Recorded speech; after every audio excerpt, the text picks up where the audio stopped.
penduduk kota Solo, Indonesia, dan bahkan dunia. Selamat malam dari base campnya Big Mighty Band malam ini. Kita sudah kedatangan 3 narasumber ganteng-ganteng. Ya, saya ganteng sendiri. Kita malam hari ini akan bicarain topik yang seru dan bikin penasaran kalau yang sudah lihat iklannya. Bicara akhir zaman, betul ya, Bapak? Ya. Bapak apa kok ya? Kok aja ya? Oke, kita sapa dulu yang sudah masuk di live Instagramnya. Ada siapa aja? Ada Korobi, Pak Petrus, langsung on. Ya, kita masih menunggu teman-teman yang lain, Bapak Ibu semua untuk join bersama dengan kami dan bisa langsung memberikan pertanyaan lewat komen yang ada. Nanti kita akan langsung bacakan dan bahas bersama-sama. Pertanyaan yang susah nggak apa-apa Bapak-Bapak Ibu. Ini soalnya 3 contekan bisa, kalau sendirian kan mati kutu ya. Oke, kita mau langsung aja masuk ke topik malam hari ini. Bicara akhir zaman. Oh, kita ini sudah di akhir zaman ya kok? Iya. Berat sekali ngomongnya. Boleh tolong dijelaskan sedikit kok, akhir zamannya ini sudah seberapa mepet? Ya, sebenarnya sejak Tuhan Yesus datang ke dunia, terus Tuhan Yesus menyelesaikan tugasnya di muka bumi ini, itu sudah disebut akhir zaman sebenarnya. Jadi Alkitab sudah menyebut ini eranya akhir zaman. Nah, tapi ada satu masa di mana seluruhnya itu akan selesai dan semua nubuatan di kitab Wahyu itu harus berlangsung, ya, harus dikenapi. Nah, kalau kita melihat apa yang terjadi di dunia sekarang ini, semua tanda-tanda, semua kita bisa menilai, kita harus punya hikmat untuk menilai zaman ini, menimbang zaman. Nah, seberapa dekat, kalau kita sudah dengar dari beberapa hamba Tuhan, kita sudah di penghujung akhir zaman. Jadi kenapa kita adakan tema hari ini? Biar ini kita menjadi waspada, kita menjadi bijaksana untuk kita hari-hari ke depan ini harusnya ngapain. Oke. Sebuah pembukaan yang buat kita sangat serius. Tapi sebelumnya kita mau cek dulu. Tadi kan Ko Markus bilang di kitab Wahyu semua harus digenapi. Tapi di kitab yang lain juga ada tentang akhir zaman. Boleh dibukakan dulu kok. Kita sudah ada di akhir zaman, tanda-tandanya seperti apa itu di kitab mana? Ya. Kita bacakan tanda-tandanya. Ini kata-kata Tuhan Yesus sendiri di Matius 24. Yang di rumah boleh juga buka di handphonenya masing-masing. Kita mau baca bersama-sama, disimak bareng-bareng.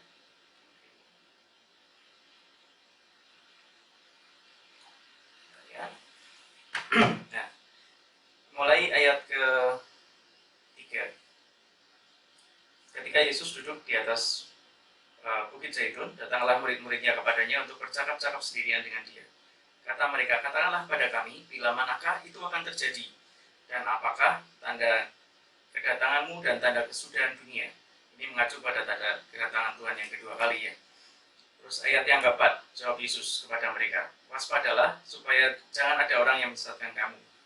Banyak orang akan datang memakai namaku dan berkata, akulah Mesias, dan mereka akan menyesatkan banyak orang. Yang pertama, banyak penyesatan, nabi-nabi palsu. Ayat yang ke-6, kamu akan mendengar deru perang dan kabar-kabar tentang perang. Namun berawas-awaslah, jangan kamu gelisah, sebab semuanya itu harus terjadi, tapi belum sudahannya. Ayat 7, sebab bangsa akan bangkit melawan bangsa, dan kerajaan melawan kerajaan, akan ada kelaparan dan gempa bumi di berbagai tempat. Akan tetapi, itu semuanya barulah permulaan penderitaan menjelang zaman baru. Dan seterusnya, bisa dibaca berikutnya. Ya, jadi satu pasal satu perikop di 20 Matius 24. Oke. Jadi beberapa tanda tersebut sudah kita jalani sampai hari ini. Dan masih akan terus digenapi, tapi tadi dikatakan di Alkitab masih baru awal. Betul. Nah, waktu itu kita pernah tanya ke Pak Aruna ya, waktu kita ikut sesinya Pak Aruna.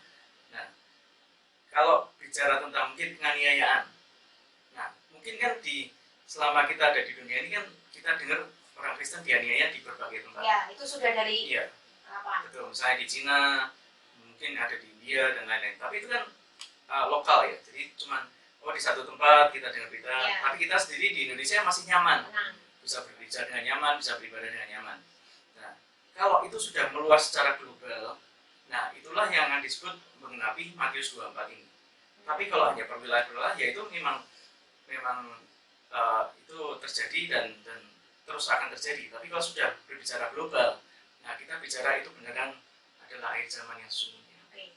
Berarti kalau terjadi secara global, apakah saat ini di saat pandemi ini sudah termasuk mulai tanda-tanda penganiayaan, tapi nggak kerasa karena kita nggak ada yang ngejar-ngejar kan? Betul. Mungkin yang lain jawab. Mungkin bukan masalah penganiayaan, tapi kalau pandemi ini kan secara global, Ya. bicara kita bahwa sebenarnya virus ini sebenarnya dikatakan tidak terlalu bahaya dibandingkan dengan virus-virus sebelumnya ya, MERS, SARS. Cuma dampaknya adalah secara roh itu menimbulkan ketakutan, kepanikan. Jadi yang bahaya adalah seperti itu ya. Jadi secara spirit di seluruh dunia takut gitu dengan apa yang terjadi saat ini, entah itu secara penyakitnya ataupun nanti keadaan efek ekonomi yang saat ini sudah terasa ya. Betul. Di seluruh global dunia ini mengalami resesi. Gitu. Oke. Dari Coach mungkin mau menambahkan? Jadi kalau ngomong wabah ya, dari dulu sudah ada wabah ya, dari zaman yang flu babi dan itu mematikan banyak orang, sampai yang sekarang ada flu Spanyol terus dan seterusnya sampai dengan yang corona sekarang. Ini corona versi 3.0 katanya. Dari sekian banyak wabah sebenarnya juga bikin orang-orang itu juga menderita ya sebenarnya. Ya. Tanda-tandanya sama, cuman yang mungkin jadi catatan di sini adalah media itu sangat berperan penting dalam menyampaikan informasi gitu. Itu yang sangat masif. Begitu corona terjadi 2 minggu di Wuhan, WHO sudah mengumumkan dan itu langsung heboh gitu. Langsung jadi berita yang sangat besar, menakutkan seperti ini.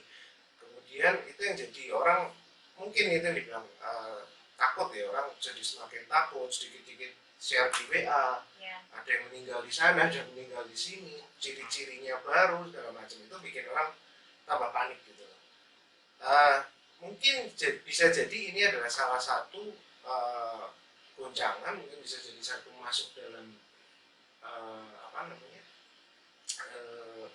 materai yang keempat atau apa gitu. Mungkin selama kejadian itu global, bukan regional, bukan wilayah gitu. Kalau kejadian itu masif secara global, bisa jadi itu penderitaan yang kita alami sama-sama gitu. Oke. Sambil mempersiapkan pertanyaan-pertanyaan yang mungkin lagi dipikir sama teman-teman di rumah, Bapak Ibu. Tadi saya lupa memperkenalkan dulu. 3 narasumber ini sudah kasih intro.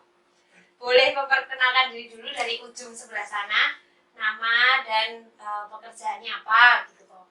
Oke, nama saya Adi, ya Adi Wijanarko, kemudian pekerjaannya wira swasta di bidang printing. Oke, Spesialis selanjutnya ekonomi akhir zaman. ekonomi akhir zaman. Ya, baik. Ini ada spesialis sendiri-sendiri. Iya, kan? iya, iya. Ya, yang kedua silakan. Saya Markus Wibowo, pengusaha juga, terus ya aktif dalam pelayanan. Spesialis apa? Spesialis pelayanan. Oh iya. Oh iya, pelayanan Ya, zaman ya. tiga. Silakan. Shalom, saya Jeffrey Chandra. Pekerjaan penyanyi. Siapa yang CPS adalah Ini asli. Pekerjaan wira swasta juga. Spesialis apa ini kok? Konspirasi aja. Konspirasi. Ya. Tuh kan? Konspirasi. Bagi Bapak Ibu saudara semua yang di rumah sudah dengar, ada spesialisasinya sendiri-sendiri. Nanti kalau mau nanya boleh langsung ditujukan kepada siapa, gitu ya. Oke, ada pertanyaan di awal-awal ini. Nah, ini sudah langsung masuk ke pembahasan kita. Jadi langsung saya bacakan dari Pak Petrus. Wah, Apa yang harus kita persiapkan menyongsong akhir zaman ini? Akhir zaman pun harus disongsong ya Pak. Ya, silakan Koko, ada yang mau menjawab dulu. Ya, saya mungkin memulai ya. Jadi begini, saya kemarin ada pembicaraan dengan Pastor Daniel Kern, mungkin masih ingat Bapak Ibu Saudara. Beliau dari Amerika, kita video chat, mungkin 1 jaman ada waktu itu.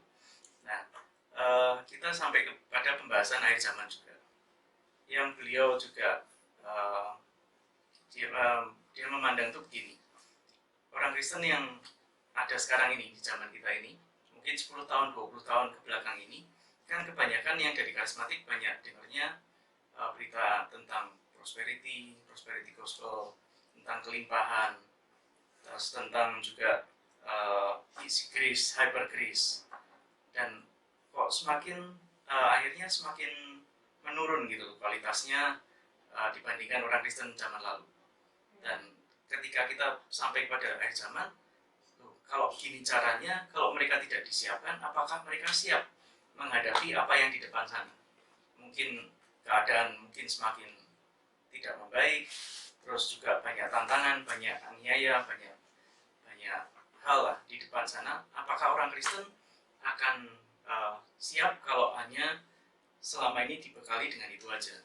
Nah, makanya kita bikin acara ini agar kita juga menjadi suara alarm buat orang Kristen yang ada di sekitar kita untuk mengingatkan bahwa ini adalah akhir zaman dan kita tidak lagi boleh bermain-main dengan kekristenan kita, dengan hidup kita. Oke. Itu baru prolog ya, Pak? Ya. Silakan persiapannya, Jeffrey. Kan kita sudah dengar banyak kalau negara-negara yang punya duit, orang-orang bilioner itu punya rencana. Kalau dari segi konspirasi, Coach Jeff punya berita apa? Bagaimana mengatasi konspirasi?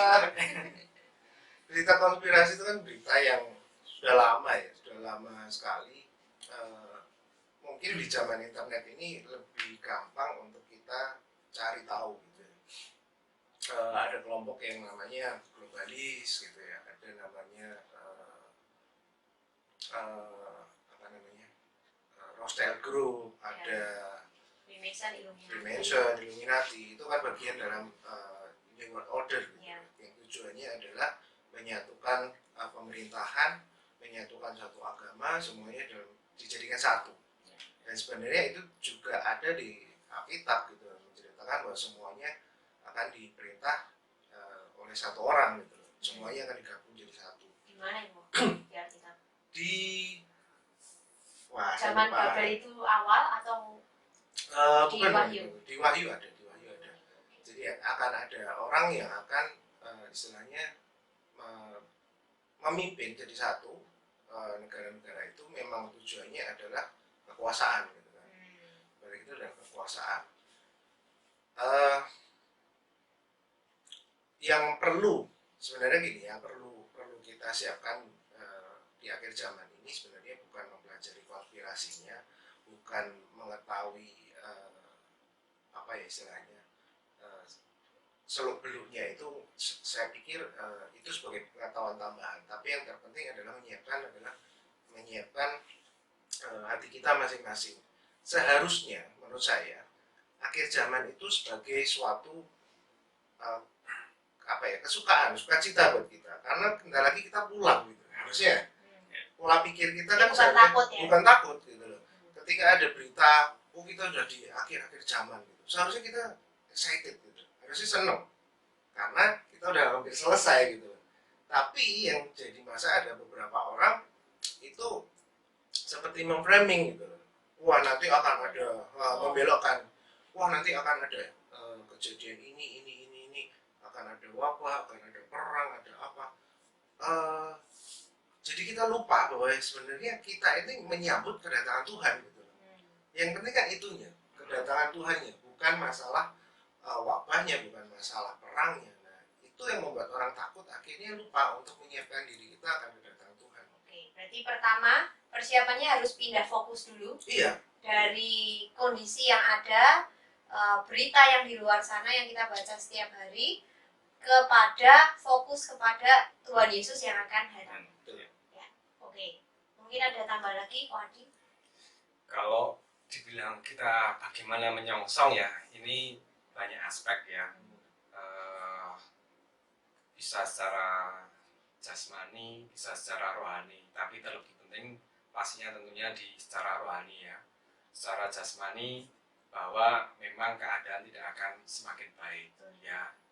Kita yang bekerja ya kita tetap harus bekerja, bahkan lebih lagi ya, berusaha lebih keras karena secara ekonomi global itu tidak akan lebih baik ya. Tapi kita percaya sebagai anak-anak Tuhan, kalau kita bekerja, berdoa, Tuhan akan berkati ya secara jasmani. Nah, secara rohani ini banyak yang orang saya lihat, saya akan bagi beberapa orang. Ketika orang mendengar kata akhir zaman, mungkin ada satu orang yang takut langsung, yang kedua cuek mungkin ya, masa bodoh lah.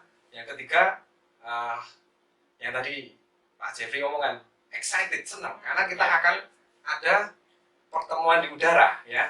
Tuhan akan bawa kita. Nah, kita termasuk, kita mau masuk di golongan yang mana? Apakah kita terlena takut dengan keadaan ini? Contoh sekarang dengan pandemi ini, ya sudah ada orang-orang beberapa yang takut, gitu loh. Memang secara manusia takut, tapi kita punya Tuhan kan, punya Tuhan Yesus yang sanggup jaga, ya.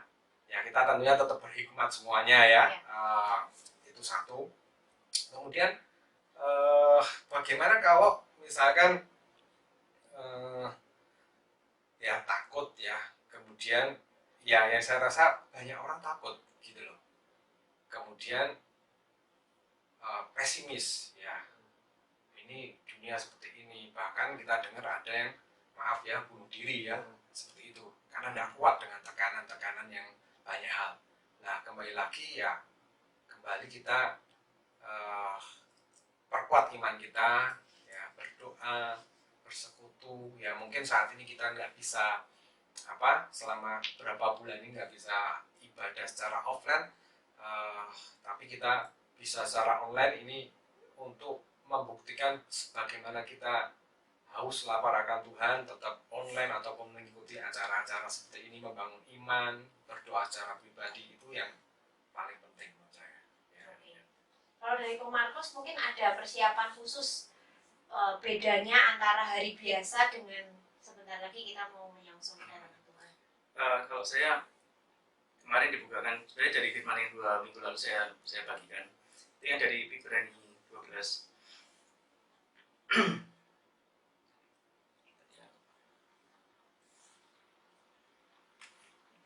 Ibrani 12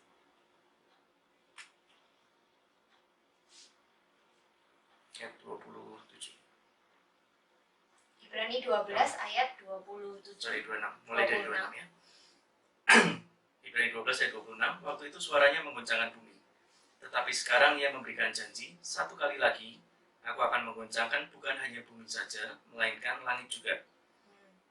27. Ungkapan satu kali lagi menunjuk pada perubahan pada apa yang dapat digoncangkan, karena ia dijadikan supaya tinggal tetap apa yang tidak tergoncangkan. Nah, kalau khusus untuk kita pribadi ya, Tuhan berjanji di Ibrani 12 ini akan menggoncangkan sekali lagi. Jadi bumi dan langit. Nah, bumi bisa saja tergoncang ekonomi, pemerintahan, dan lain-lain. Tapi buat kita pribadi, Tuhan pun menggoncangkan setiap kita orang Kristen. Kenapa?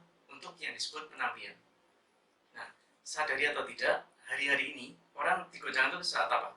Mungkin saat dia dalam masalah, dalam krisis, ataupun dia saat kelimpahan pun sebenarnya itu digoncang. Digoncang itu tujuannya apa? Apa yang di dalam jiwa kita yang paling dalam itu, kita tidak pernah tahu sebenarnya. Tapi ada di sana. Seperti kalau kita gambarkan gelas kopi yang ada ampasnya ya, kopi itu bro. Itu kalau sudah diaduk dan lama-lama endapannya di bawah, itu akan kelihatan semuanya baik-baik aja. Tapi begitu digoncangkan, begitu diaduk, itu endapannya di bawah itu akan naik keluar ke atas. Sama dengan hari-hari ini. Saat kegoncangan itu terjadi, apa yang di dalam jiwa kita yang paling dalam itu keluar. Reaksinya itu sebenarnya kayak apa? Mungkin saat krisis kita bisa marah, kita tidak bisa mengucap syukur, kita bisa komplain, kita bisa apapun. Itu reaksi yang di dalam kita. Dan itu digoncangkan Tuhan, Tuhan mengizinkan itu untuk apa? Kalau Tuhan mengoncangkan, itu artinya Tuhan mau berperkara dengan kita. Kalau kita sadar, oh kita ternyata punya kelemahan itu di dalam saya, dan kalau kita mau mengaku dan diberesi sama Tuhan, itu kita akan dibersihkan lagi. Dimurnikan. Dimurnikan. Jadi hari-hari sebenarnya bagus. Buat kita pun sebenarnya kita sedang digoncangkan agar apa? Tuhan membersihkan kita sekali lagi. Jadi ya kita nurut dengan proses Tuhan. Jangan melawan, jangan merasa, oh aku baik Tuhan, aku enggak ada apa-apa, aku semua fine-fine. Tapi saat Tuhan goncangkan itu dan itu keluar, sadarilah dan cepat-cepat bertobat. Karena itu pemulihan dari Tuhan akan segera terjadi. Saya pernah juga baca di bagian Alkitab yang lain bahwa sebelum Tuhan Yesus datang akan ada pemulihan segala sesuatu. Betul. Ya, itu termasuk dari diri kita sendiri ketika hari-hari ini masih diberi kesempatan untuk bertobat. Tuhan itu sangat membukakan pintu sebelum semuanya telat. Ya, Ya. betul. Jadi untuk Bapak Ibu, saudara-saudari di rumah, hari ini kita perlu pindah fokus, persiapan secara rohani, tidak memisahkan atau mengundurkan diri dari pertemuan-pertemuan rohani yang bisa kita akses lewat online. Ketiga, itu kita perlu segera bertobat dari apa yang kayaknya Tuhan bukakan, Tuhan proses dalam hidup kita, mumpung masih ada waktu. Ada 3 persiapan yang bisa kita lakukan di hari-hari ini. Oke, pertanyaan berikutnya, kalau persiapannya apa aja? Jadi sebenarnya kenapa mesti persiapan sih, Pak? Dari tadi. Kenapa harus persiapan? Kadang mungkin orang, ya tadi Kodi cerita ada yang cuek, ya udah lah ya, memang dunianya kayak gini, mau apa lagi? Apa ya udah ngikut aja, wong sistem sudah dibuat, nanti kan Tuhan juga kalau nggak ngizinin terjadi juga nggak terjadi. Jadi kita ngapain persiapan? Mungkin ada juga yang skeptis seperti itu. Menurut Kodi, apa yang bisa di-sharingkan? Kenapa kita perlu persiapan minimal dari 3 hal tadi ini kita bahas? Ya kalau persiapan ya, ya saya contoh kita sendiri aja, saya simpel ya. Dengan keadaan pandemi ini ya, dalam waktu 2-3 bulan terakhir ini, seperti tadi dikatakan Pak Markus bahwa ini sebenarnya juga keadaan yang bagus untuk bagaimana kita mengucap syukur ya, salah satunya dengan keadaan kita, kemudian juga bagaimana untuk membangun iman kita, karena terus terang dengan pandemi ini kita ini semakin rajin ya, dalam arti kita meningkatkan hubungan pribadi dengan Tuhan. Misalkan sekarang jam 5 pagi kita ikut doa dengan Pak Daniel ya, kemudian kita jam 9 malam kita sama-sama doa bareng keluarga, juga dengan keluarga besar Big ini kita ya doa sepakat untuk bangsa Indonesia. Jadi membuat kita semakin dekat, dan ini juga bagus untuk membawa anak-anak kita yang kita sudah punya keluarga ini, karena sebetulnya kemarin kita memang ada doa sih dengan anak-anak, tapi waktunya nggak on time atau jarang gitu loh, istilahnya ketika mau tidur ya cuma 5 menit doa gitu. Tapi sekarang kita berdoa bisa 10-15 menit dengan anak-anak, kita doain bangsa negara kita, doain orang-orang yang belum mengenal Tuhan. Nah di sini ibaratnya kita kan mempersiapkan iman kita ya, kemudian juga kita dengar-dengar dari khotbah-khotbah hamba-hamba Tuhan kan ya, dari gereja kita sendiri, dari Patra ataupun yang lain, banyak yang bisa menguatkan kita di kondisi-kondisi saat ini. Sangat banyak sekali live streaming ataupun khotbah, bahkan sampai kemarin saya bicara dengan istri, waduh kita ini kayak keteteran juga ya, banyak khotbah yang belum terselesaikan gitu loh. Karena biasanya dulu sebelum pandemi itu kadang-kadang masih tanya kita, kok nggak ada yang baru ya? Nah sekarang kok malah cepet gitu. Ya itu mungkin persiapan kita, saya secara pribadi, dan saya mungkin untuk semua audiens, teman-teman sahabat semua, ya secara iman itu kita perlu mendekat, berdoa, hubungan pribadi ya. Pak Daniel selalu setiap hari omongin bahwa kita baca firman, sering berdoa, hubungan pribadi dengan Tuhan ya, dalam hati ya itu. Ya kalau dalam bekerja ya tetap bekerja terus lah, bahkan lebih harus push on selama yang masih bisa ya. Ya dalam arti kan kadang ada yang terkena PSBB ya, yang keadaan harus mungkin usahanya tutup pun ataupun dipending, kita pun harus cari cara lagi yang lainnya, atau dikenalnya istilah pivot ya, Pivot. pivot ya. Jadi kita harus banting setir ya, istilahnya mau usaha apa yang lainnya. Seperti Dengan- Kodi ya. Ya, dulu kita tidak membuat masker, kita membuat masker. Nah, gitu. Padahal bidangnya lain ya. Ya. Ada persiapan-persiapan yang harus dilakukan secara singkat tapi cepat karena kondisi sudah tidak memungkinkan lagi. Jadi memang kalau kita persiapan itu ya lebih siap. Kalau nggak persiapan ya seperti kalau kita kerja tidak ada planning, tidak ada persiapan, memang kedandapan istilah bahasa Jawanya. Gitu ya, Ko ya. Oke. Tadi kalau Ko Markus cerita soal menjadi suara yang berseru-seru. Nah, itu actionnya apa yang bisa dilakukan jemaat ataupun yang saat ini menyaksikan menjadi suara yang berseru-seru. Apakah kita di atas rumah atau tiap hari bikin status Tim sobat. bertobat, audio sobat atau apa? Jadi ya begini, sekarang kan banyak media yang bisa dipakai. Kita bersaksi tentang Tuhan, gini, orang banyak miskonsepsi tentang bersaksi tentang Tuhan. Ya. Itu kan, ayo Pamer. kita menyaksikan tentang Tuhan sampai orang itu bertobat. Oh, Nah, oke. pokoknya apa tujuan itu. Tapi kita selalu diingatkan, lakukan bagian kita tanpa mungkin melihat hasilnya. Ya. Yang penting bagian kita apa? Mengabarkan Injil. Nah, mengabarkan Injil bisa apa? Bisa dengan kesaksian kita kesaksian hidup kita sehari-hari bersama Tuhan. Itu sudah kesaksian. Nah, sekarang kan banyak media. Kalaupun kita tidak bisa ketemu dengan orang hari-hari ini, bisa tulis di WA, di Facebook, apa yang dialami bersama Tuhan hari itu, dan itu pun bisa memberkati dan menjangkau orang. Nah, tentang hari-hari ini juga, mari ingatkan mereka bahwa ini saatnya untuk persiapan Tuhan datang kembali.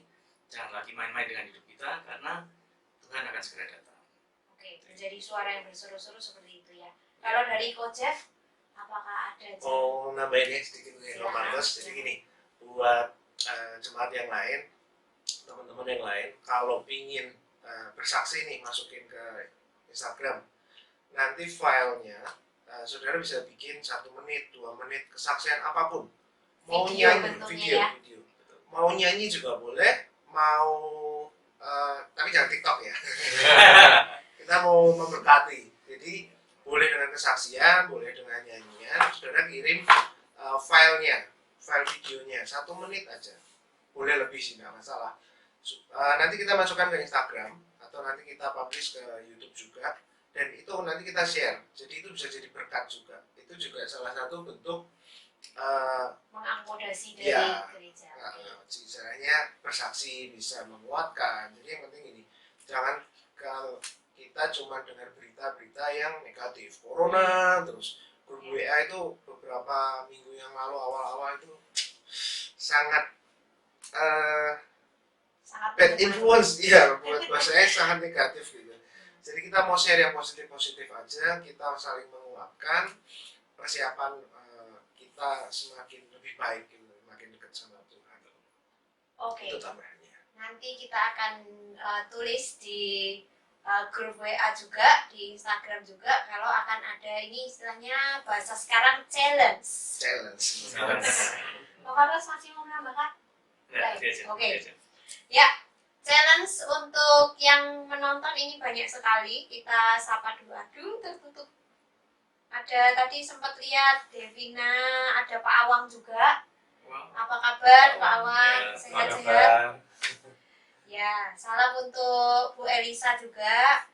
Untuk teman-teman yang masih muda-muda, ayo ikut challenge-nya bikin video 1 menitan. Kalau yang muda-muda gampang. Kalau yang Bapak Ibu boleh bisa direkamnya agak panjang, nanti akan diedit oleh tim. Ya. Ya. Ada dari Bandung, Ko Johan bergabung Wow. bersama. Kok tolong tanya kok akhir zaman apa kok? Jadi pertanyaan yang susah kita lempar ke Lempar lagi. Ya, sementara itu kita lanjut lagi. Kalau Ko Jeff, tadi kayaknya udah agak sharing sedikit dengan kita. Ya. Ada beberapa nubuatan tentang akhir zaman. Apa yang membuat kita perlu aware dengan Iya, iya. nubuatan itu? Ini menarik sih. Saya punya catatan begini. Ada nubuatan itu, nubuatan tentang akhir zaman atau lebih dikenal rapture ya, orang lebih ngomongnya rapture. itu sudah ada sejak 1843. Jadi Yang itu terekam oleh iya jejak itu digital. yang terekam oleh jejak digital. Mungkin sebelum-sebelumnya sudah banyak nubuatan-nubuatan Iya. dari zaman nabi-nabi yang sebelumnya.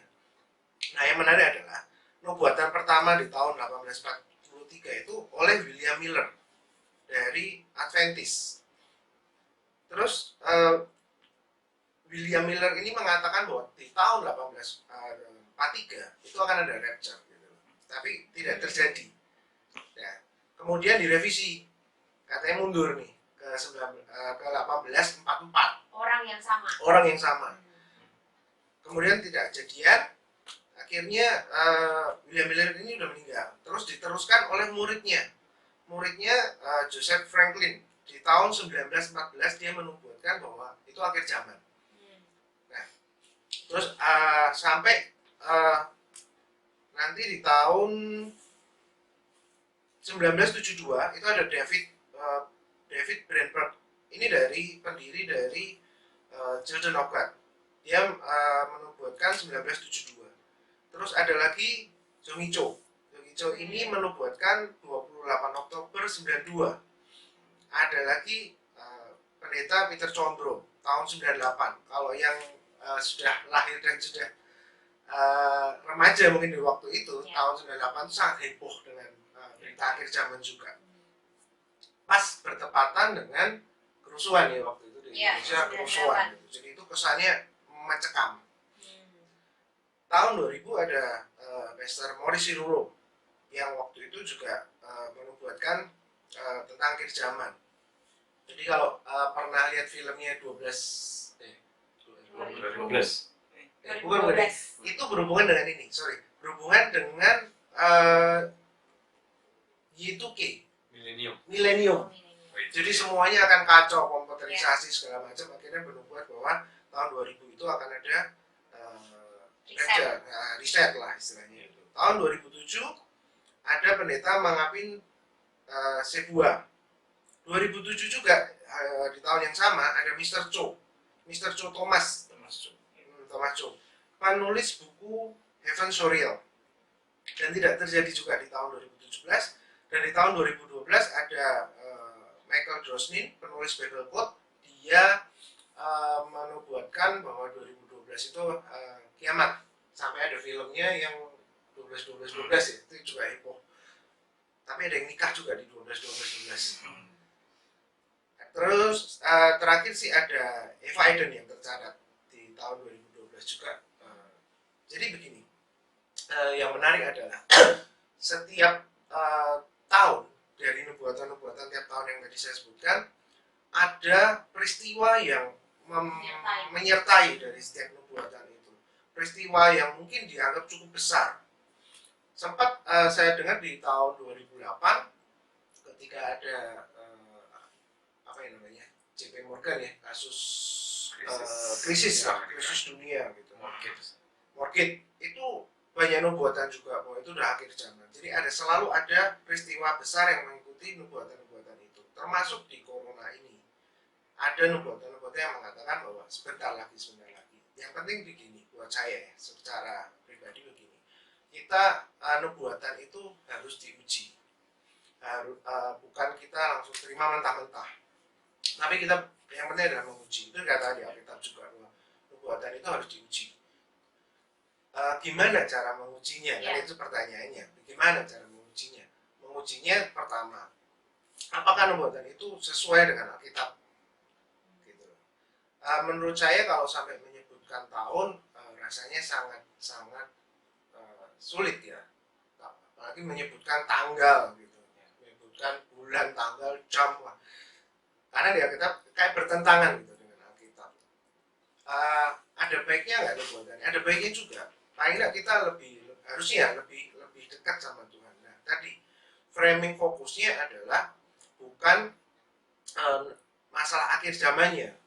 Framingnya harusnya kita senang gitu. Tapi seringkali yang terjadi adalah ketika ada nubuatan, orang ini berpikir terus akan jual aset, misalnya ke tahun 2007 gitu ya, akan ada rapture gitu. Semua dijual, rumah dijual, mikirnya kan kebendaannya gitu. Nanti kecewa ya. Nah, Setelah akhirnya luput, nggak terjadi di 2007, kecewa gitu.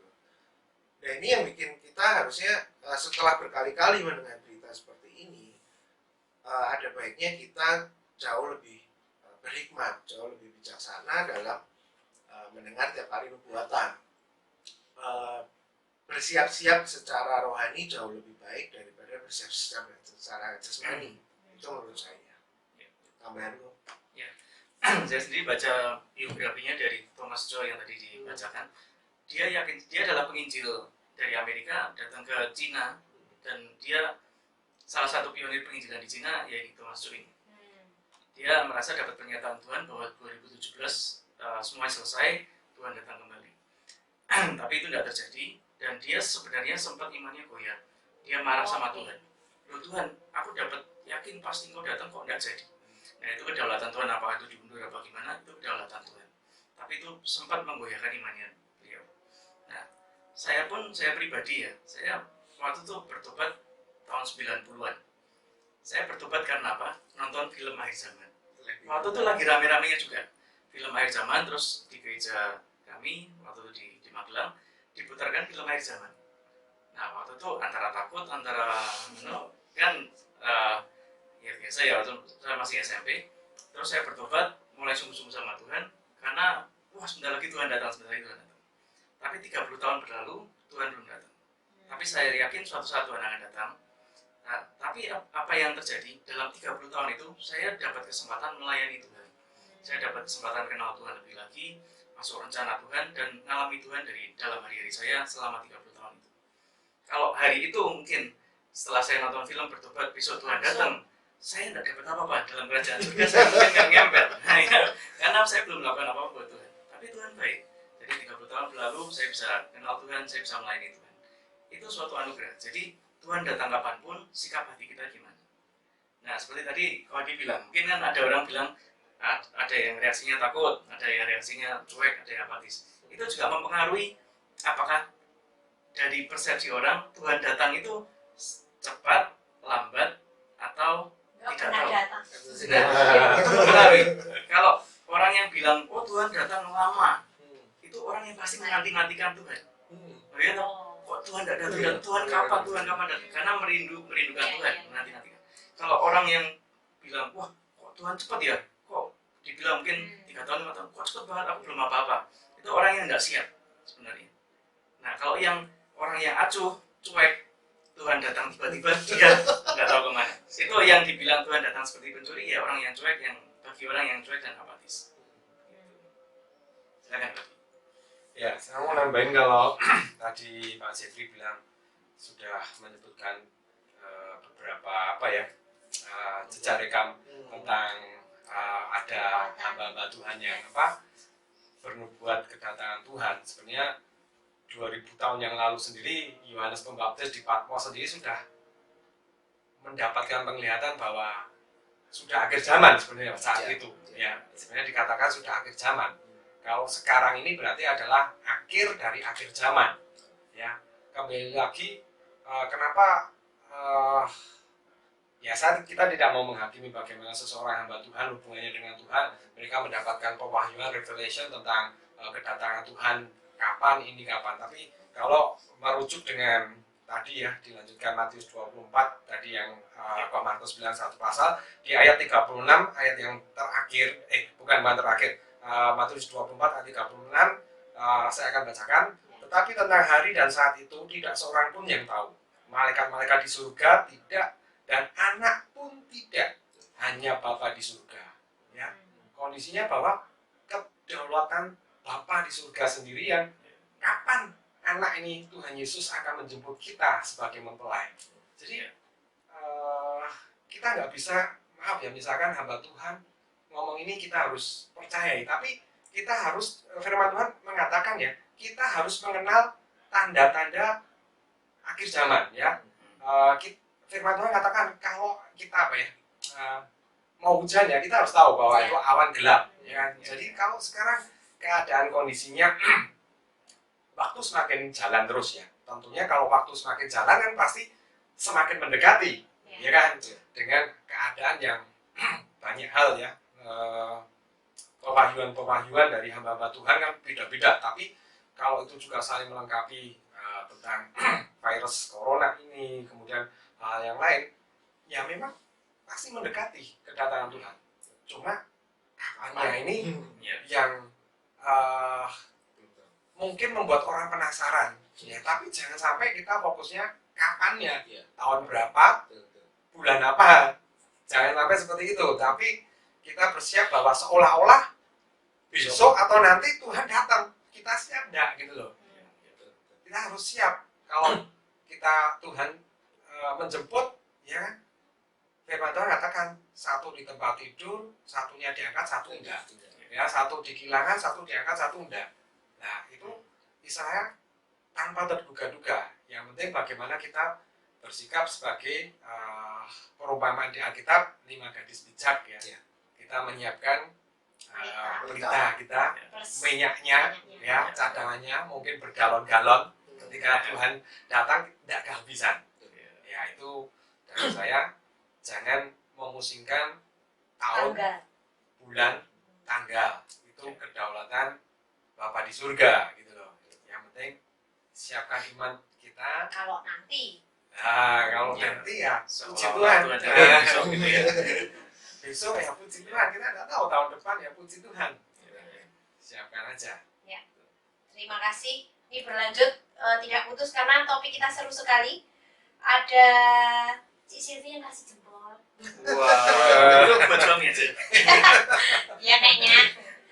Terus satu lagi Cik Silvi ngeralat tadi ke Adi.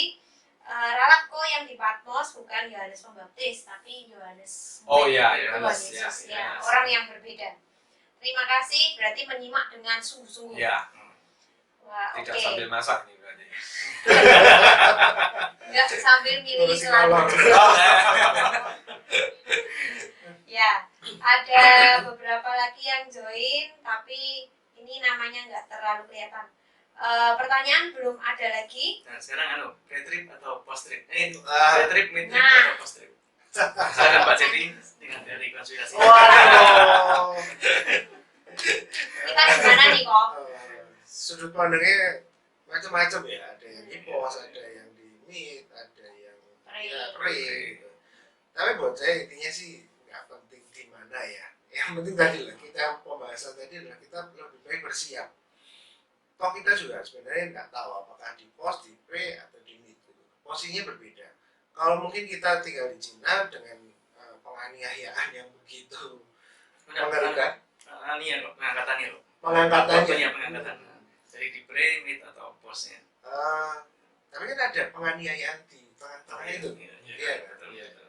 Kalau yang ngomongnya di depan di awal, berarti kan tidak mengalami penganiayaan. Di China sudah mengalami penganiayaan ya. Ibaratnya bisa di mid atau pos ya. Sedangkan di Cina sudah mengalami penganiayaan dari dulu. Gitu. Kita Masih bisa makan bakmi, ya kan, masih enak-enak, masih ber-AC gitu. Jadi sebenarnya sudut pandangnya akan berbeda-beda, menurut saya pribadi akan berbeda-beda di setiap negara gitu.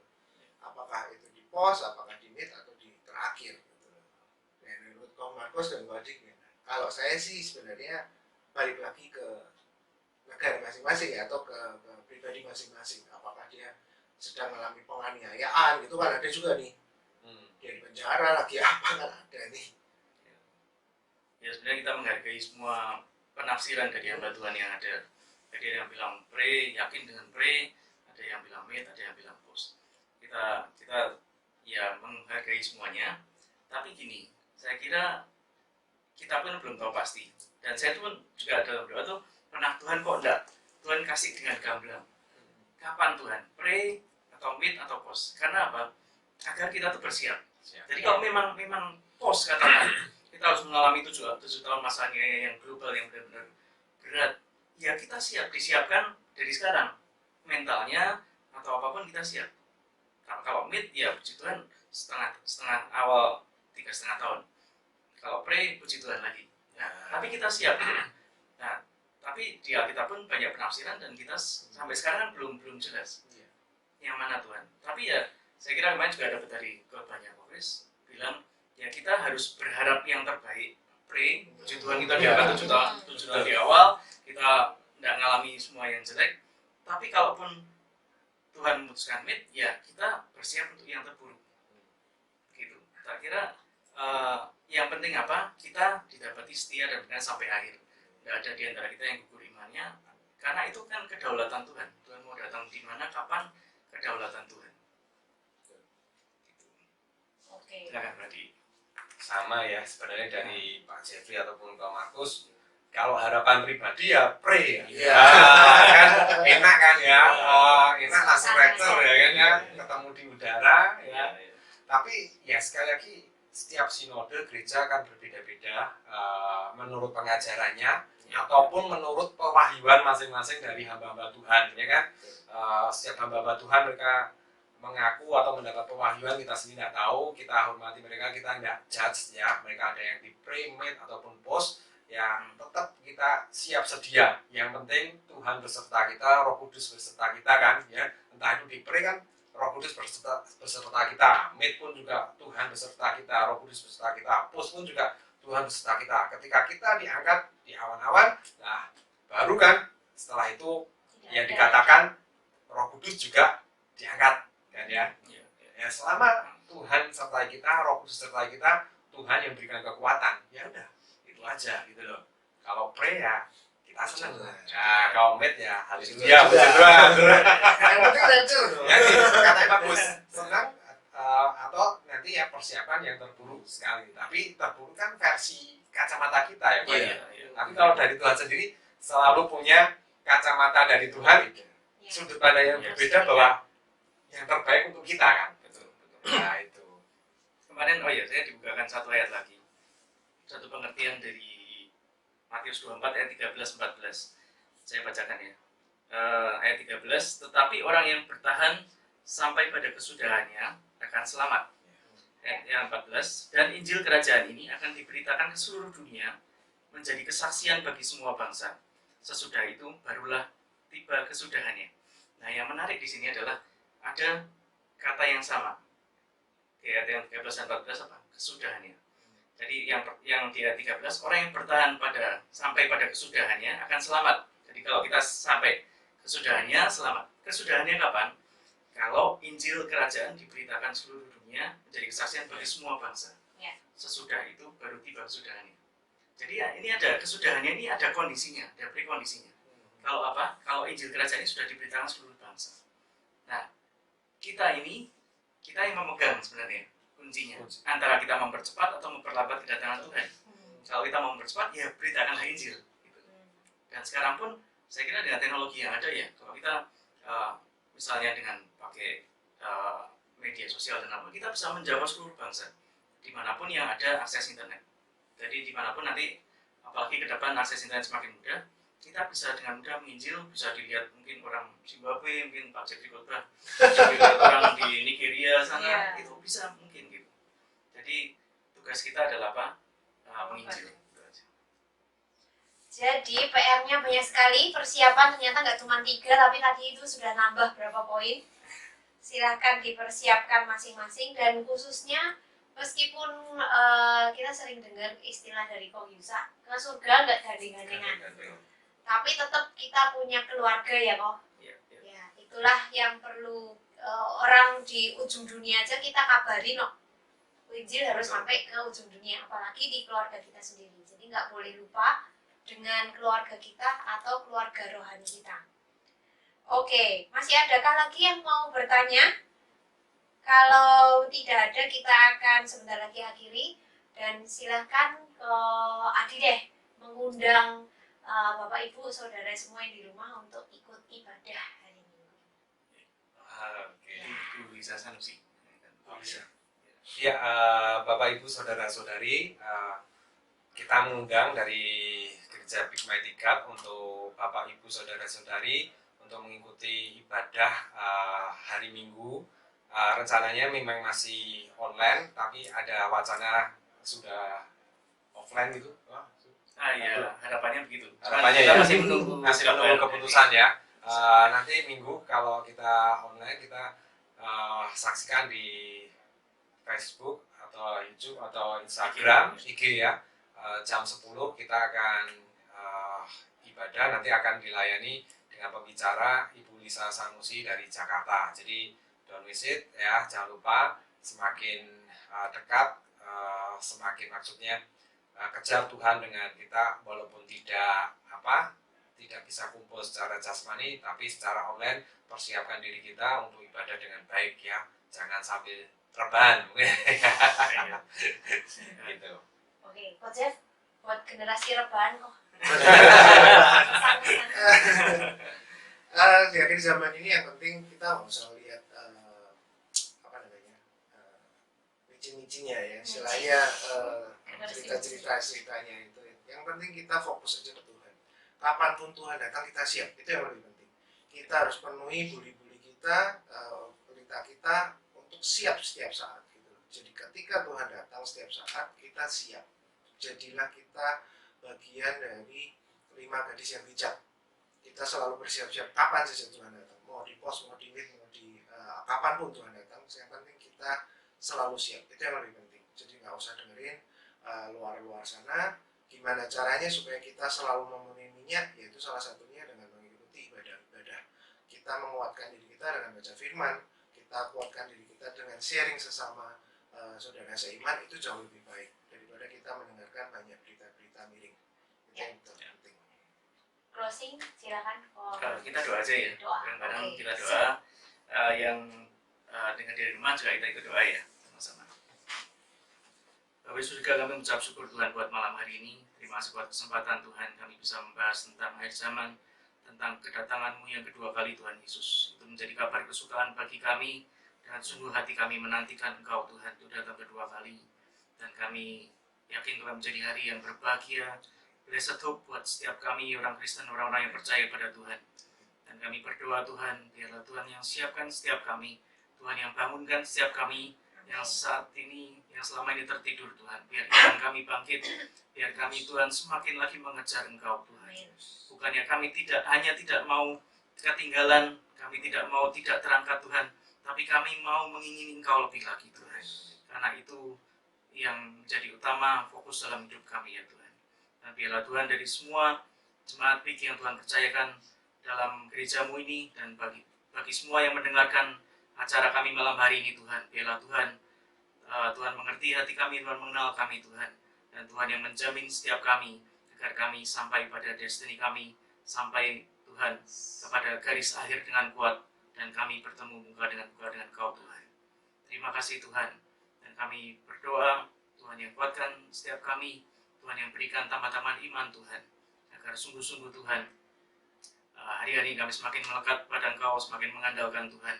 Dan Tuhan, kami merelakan hati kami menjalani setiap proses yang Tuhan izinkan terjadi dalam hidup kami untuk memurnikan kami Tuhan. Sehingga kami Tuhan didapati tidak bercacat, dan kami didapati Tuhan setia dan berkenan sampai pada akhirnya. Terima kasih Tuhan, segala pujian, hormat, kemuliaan, dan syukur hanya bagi nama Tuhan kami di dalam nama Tuhan Yesus Kristus. Amin. Sampai ketemu di hari Minggu, streaming online jam 10 pagi di Instagram Big MG Solo. Dan Rabu depan kita akan bahas topik yang lain yang lebih menarik. Dan satu lagi, challenge yang tadi, kesaksian atau nyanyian boleh selama 1 menit. Tuhan Yesus memberkati. Bye-bye.